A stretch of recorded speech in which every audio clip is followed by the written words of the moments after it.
Renungan Harian Jumat 31 Juli 2020. Pekan Biasa ke-17. Peringatan Santo Ignatius dari Loyola, Imam.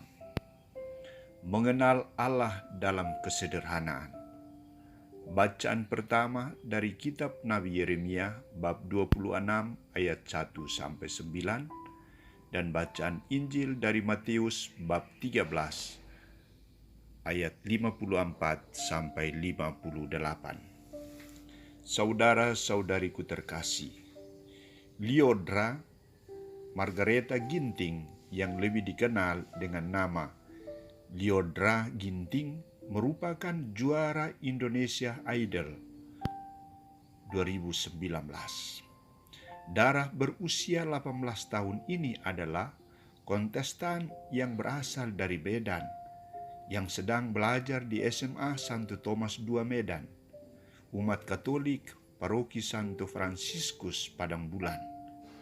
Keberhasilan Lyodra Ginting mendapat banyak dukungan dari warga masyarakat Sumatera Utara, kaum keluarga, teman-teman sekolah, para guru, termasuk seluruh umat Katolik Keuskupan Agung Medan dan seluruh umat Kristen di mana saja berada.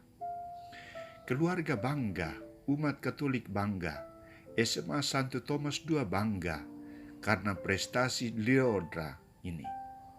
Saya sebagai imam juga bangga karena ia seorang Katolik, putri altar, dan pemazmur di gereja mengharumkan nama gereja.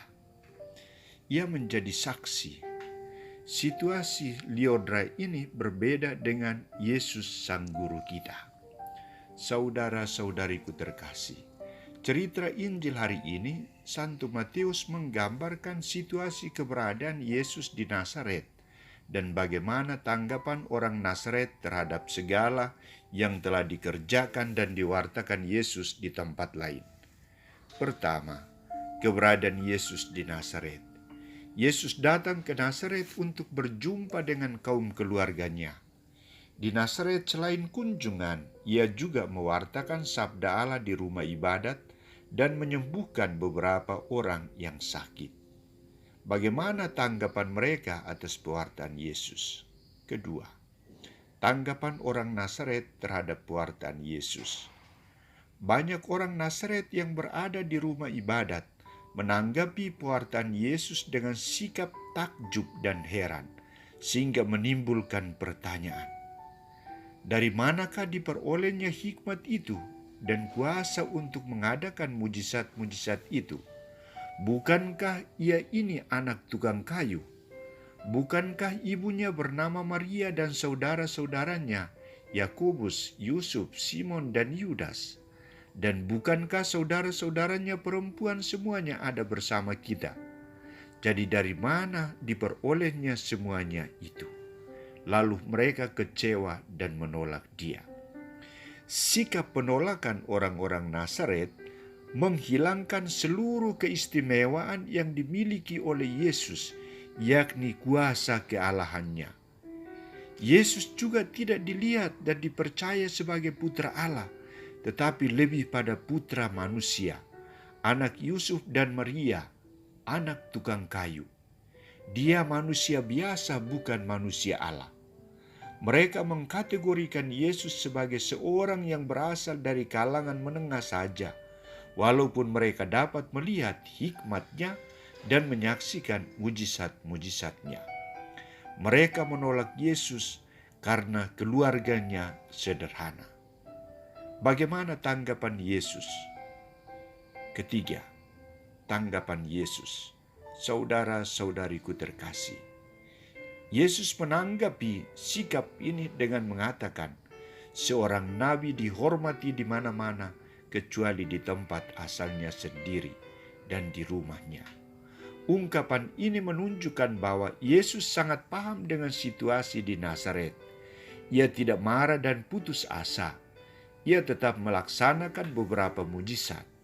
Sikap Yesus ini mau membenarkan ajakan dan pengajarannya kepada murid-muridnya agar siap dibenci dan ditolak oleh kaum keluarga sendiri.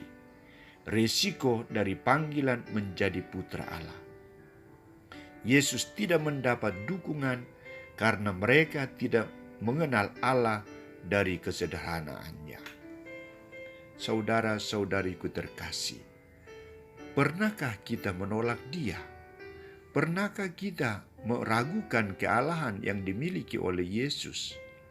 Apakah kita juga menganggap bahwa Yesus adalah manusia biasa?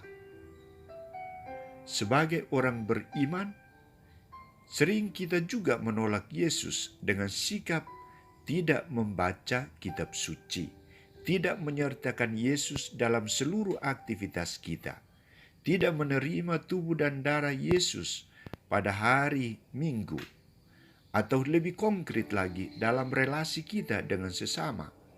Banyak kali kita menolak Yesus yang hadir dalam diri sesama kita dengan berbagai alasan, dari tampilan fisik, dari pakaian, dari keluarga yang sederhana, atau dari latar belakang pendidikan, dan lain sebagainya.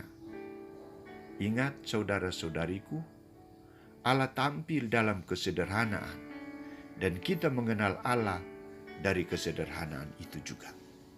Amin.